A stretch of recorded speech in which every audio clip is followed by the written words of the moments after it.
There'll be a budget in the fall. In the short term, it's a very short parliamentary session that is coming up. The speech from the throne is on the 27th, as people know. The House is due to rise under the House's rules by the 20th of June, so it's really 3 weeks. We have some very clear priorities, which, as you know from following those who followed the campaign, those who followed my remarks, those who followed my opening press conference, would include the federal government taking all the steps it can to help create one Canadian economy out of 13, in addition initiatives such as the middle class tax cut. But there will be a budget in the fall.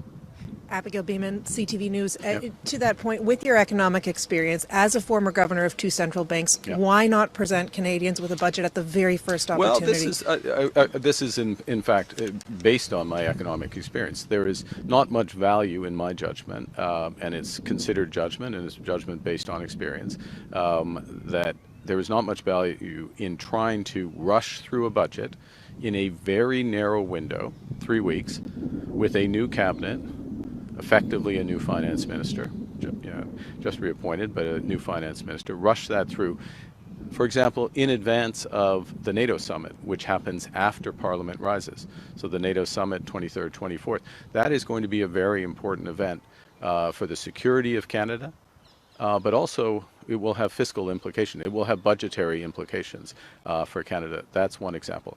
To have a budget before we substantially advance further our discussions with the Americans with respect to our economic partnership, to have greater clarity around that. I'm not saying we'll have perfect clarity, but to have greater clarity around that. Again, that's another factor. A third factor, one of the things that we emphasized and are working on from the start of this new mandate is improving the efficiency of government spending, looking where we can reduce costs at all possible, and improving the productivity of the public sector.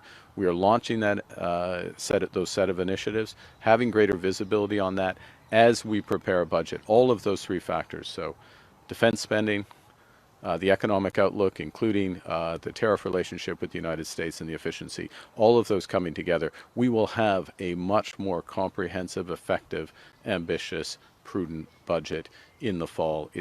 You do these things right, and that's what we're going to do.